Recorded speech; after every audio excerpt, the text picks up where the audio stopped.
बिस्मिल्लाहिर्रहमानिर्रहीम। अस्सलाम वालेकुम नाज़रीन, मैं हूं अहमद फवाद और आप देखते हैं मुझे मेरे यूट्यूब चैनल और फेसबुक पेज पर। नाज़रीन, बहुत बड़ी ब्रेकिंग न्यूज़ है। पीडीएम का जो लॉन्ग मार्च था वो लॉन्ग मार्च कैंसिल हो चुका है। 23 मार्च को कोई लॉन्ग मार्च या जिसे महंगाई मार्च का नाम दिया गया है, कोई इस तरह का मार्च नहीं होगा।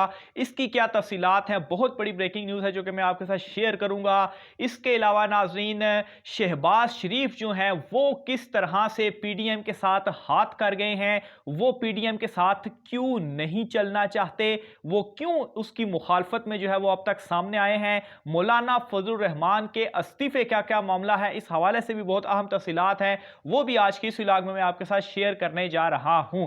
सबसे पहले तो नाज़रीन, जो पीडीएम के मुख्तलिफ इजलास होते रहे हैं, खासतौर पर जो इनकी स्टेयरिंग कमेटी वगैरह इन्होंने बनाई थी जिसमें सिफारिशात आई, उसकी जो अंदरूनी कहानी है वो आपको आपके सामने में रखता हूं ताकि जो इशू है वो बैकग्राउंड के साथ जो है वो आपको समझने में आसानी हो।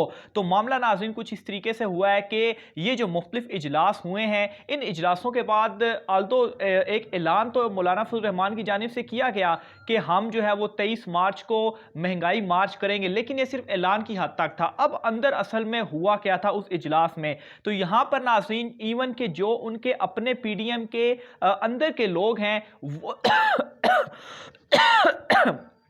माफ कीजिएगा, पीडीएम के जो अंदर के लोग हैं उनको भी यह मालूम नहीं है कि मार्च होगा या नहीं होगा, हालांकि ऐलान भी हो चुका है।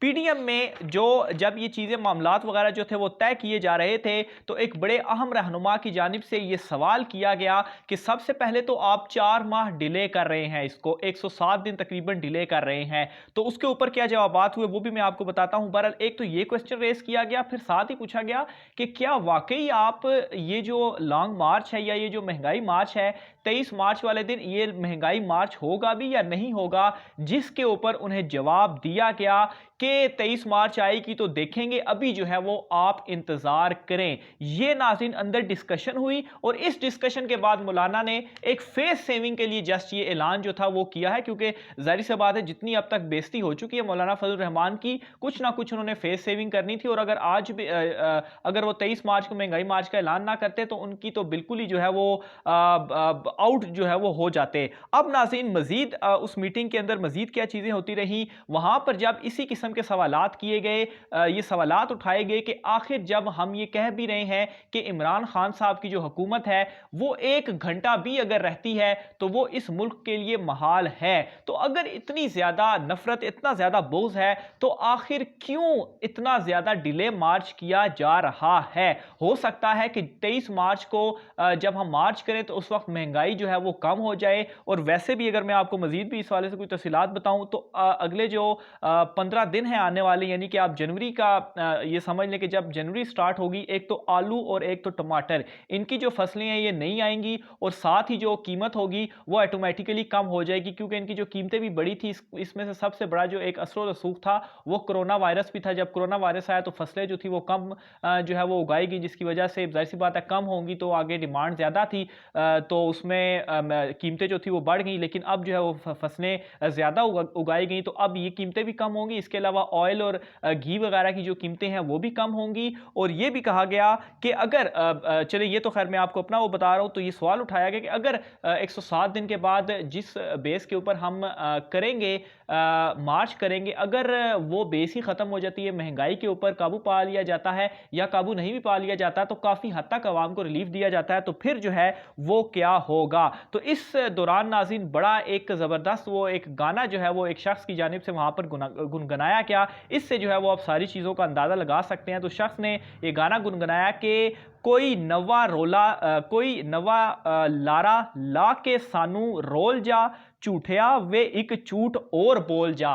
तो ये आप नाज़रीन यहां से अंदाजा लगा ले कि शहबाज जो है वो एक और नारा इस वक्त लगाकर जा चुके हैं पीडीएम को। यहां तक के नाज़रीन ये जो डेट भी है 23 मार्च की जो डेट भी है, ये भी किसकी जानिब से दी गई है, ये नून लीग की जानिब से दी गई है। और मौलाना फजल रहमान की जानिब से ये कहा जा चुका है कि पीडीएम के साथ या उनकी जमात के साथ पीपल्स पार्टी ने वो काम नहीं किया या वो नुकसान नहीं पहुंचाया जो कि उन्हें नून लीग ने पहुंचा दिया है। ये मौलाना फजल रहमान की जानिब से कहा गया है। और ये मैं आपको बता दूं कि पीपल्स पार्टी ने तो एक डायरेक्ट इनकार कर दिया था कि हम इस्तीफे नहीं देते, लेकिन नून लीग उस वक्त जो थी वो पीपल्स पार्टी के भी खिलाफ होगी और मौलाना के साथ मिल गई। लेकिन अब जितना नुकसान वो उनको पहुंचा रहे हैं मौलाना को, उससे ज्यादा पीपल्स पार्टी ने वाकई में नहीं पहुंचा। और ये मौलाना ने खुद कहा, यहां तक के नाज़रीन मौलाना फजल रहमान की अपनी जमात के अंदर से ये आवाजें उठ रही हैं कि मौलाना फजल रहमान सिर्फ और सिर्फ नवाज शरीफ की खुशनुदी के लिए अपनी जमात को बहुत ज्यादा नुकसान पहुंचा रहे हैं। और मौलाना ये भी,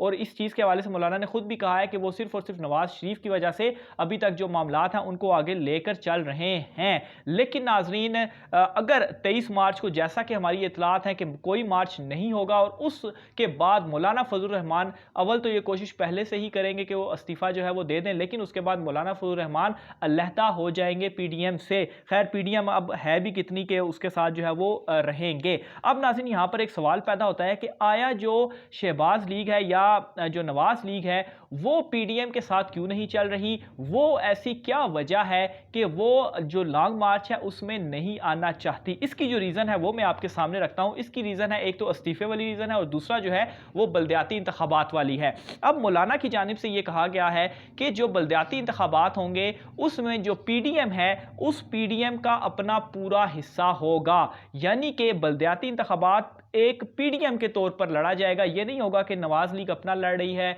मौलाना फजल रहमान अपना लड़ रहे हैं और इनके उम्मीदवार आपस में एक दूसरे के साथ खड़े हुए हैं। इस तरीके से नहीं होगा। यानी कि पंजाब में जहां पर नवाज लीग का बहुत हद तक उनकी जो बहुत सारी नशिस्तें हैं वहां पर भी नवाज लीग को हिस्सा देना पड़ेगा पीडीएम की बाकी जमातों को। और इसी तरह से बलूचिस्तान या केपीके में जहां पर कुछ नशिस्तें हैं मौलाना की, तो वहां पर जो है वो सीट एडजस्टमेंट की जाएगी।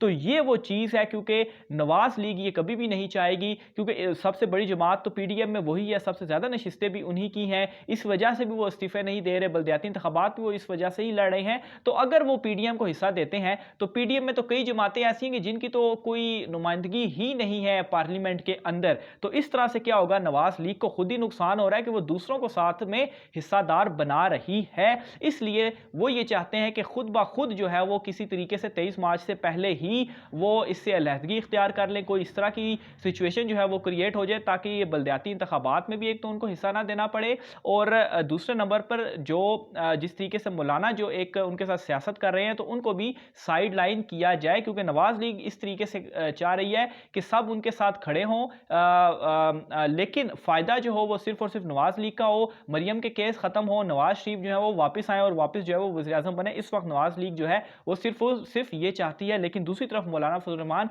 इस चीज के ऊपर अड़ चुके हैं। तो इस वक्त ये नाज़रीन उन पीडीएम जमातों के अंदर चल रहा है और उनके अपने लोग इस हवाले से श्योर ही नहीं है कि आगे क्या होने जा रहा है। यहां तक भी इतलात है नाज़रीन कि 4 बड़े अहम जो रहनुमा हैं पीडीएम के, वो ये चाह रहे हैं कि उन्हें सिर्फ और सिर्फ लियाकत बाग तक इजाजत दी जाए और वो लियाकत बाग में जलसा करके वापस चले जाएं। अब ये आप हद कर ले, एक तरफ मौलाना ऐलान करते हैं कि महंगाई मार्च होगा, एक तरफ उनके अपने लोग ये सवाल पूछ रहे हैं कि होगा भी कि नहीं होगा, और उनके अपने ही लोग उनको बता रहे हैं कि चलें इंतजार करते हैं, देखो क्या होता है इस हवाले से। और बीच में उनके अपने ही लोग आते ये भी कह रहे हैं कि सिर्फ लियाकत बाग तक हम जलसा करके तो हम वापस चले जाएंगे। तो ये सिर्फ और सिर्फ फेस सेविंग थी। मौलाना का इस्तीफा भी आने वाला है और इसके अलावा नाज़रीन ये जो 23 मार्च है हमारी इतलात के मुताबिक कोई इस तरह का जो ये जलसा होगा ये भी नहीं होगा। इस वाले से मज़ीद जो भी तफसीलात होती है नाज़रीन आपके सामने रखते रहेंगे। अपनी राय का सार कमेंट बॉक्स में लाजमी कीजिएगा।